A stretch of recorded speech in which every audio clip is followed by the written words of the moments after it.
ও আমার বোনেরা, এখনো আপনি জাগবেন না? এখনো আপনার চিন্তার দুয়ারে এখনো নাড়া পড়ে নাই? ওরা আপনাকে উলঙ্গ বানাতে চায়, ওরা আপনাকে আইটেম গার্ল বানাতে চায়। এজন্য ইসলাম অশ্লীলতাকে হারাম করেছে। এই যে আসতেছে ফেব্রুয়ারি, কত ফেব্রুয়ারি জানো? এটা কি বিশ্ব ভালোবাসা দিবস? হ্যাঁ, কি দিবস? এই বিশ্ব ভালোবাসা দিবসের সাথে মুসলমানদের কোন সম্পর্ক? এই যে অবৈধ সম্পর্কের কারণে, বিশ্ব বেহায়া দিবসের কারণে, এগুলোর আউটপুট হিসেবে মাঝে মাঝে এই ঢাকা মেডিকেলের ডাস্টবিনে নবজাতকের বাচ্চার কান্নার আওয়াজ শুনতে পাওয়া যায়। চট্টগ্রাম মেডিকেলের ডাস্টবিনে নবজাতকের কান্না শুনতে পাওয়া যায়। বীর চট্টলার মুসলমানেরা বুঝতে পারলে আওয়াজ করে বলেন, এই যে চট্টগ্রাম মেডিকেলে যে নবজাতকটা পাওয়া গেল, ওর বাবাকে আমাকে বলেন। ওর বাবাকে, ওর মাকে, ও কোন ফ্যামিলির সন্তান কেউ জানে? আপনি হিউম্যান ডিগনিটিকে অপমান করেছেন না? আপনি তার ভবিষ্যৎকে অন্ধকার করেছেন না? আপনি তার লিনিয়েজকে প্রশ্নবিদ্ধ করে দিয়েছেন না?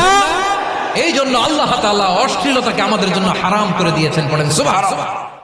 এই জন্য রব্বুল আলামিন বলেন, কুল ইন্নামা حرم ربي الفواحش ما ظهر منها وما بطن। প্রকাশ্য অপ্রকাশ্য সব অশ্লীলতাকে হারাম ঘোষণা করে দিয়েছে কে?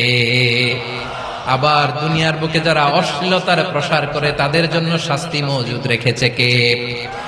রব্বুল আলামিন বলেন, ইন্নাল্লাযীনা ইউহিব্বুনা আন তাশিআল ফাহিশাতু ফিল্লাযীনা আমানু লাহুম আযাবুন আলীমুন ফিদ দুনিয়া ওয়াল আখিরাতি ওয়াল্লাহু ইয়ালামু ওয়া আনতুম লা তা'লামুন।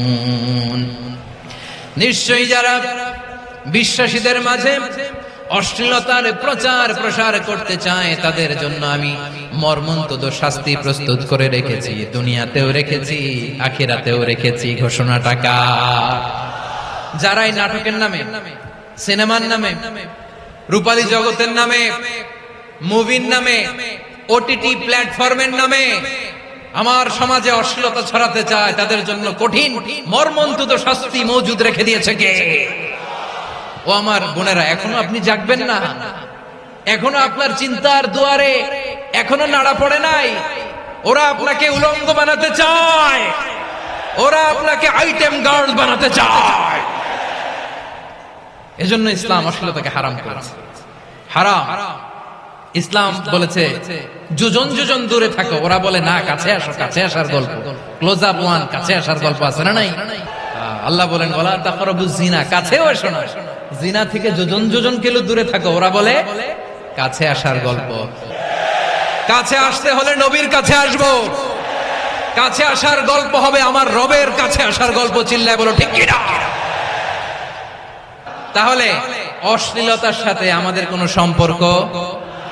সবাই বলতে পারেননি, আওয়াজ করে বলুন, অশ্লীলতার সাথে আমাদের কোনো সম্পর্ক? আমরা এই সমস্ত ক্লোজ আপ ওয়ান, কাছে আসার গল্পের প্রোগ্রামে যাব? আমরা কোন ধরনের অশ্লীল কন্টেন্ট সোশ্যাল মিডিয়ায়, টিভিতে দেখব?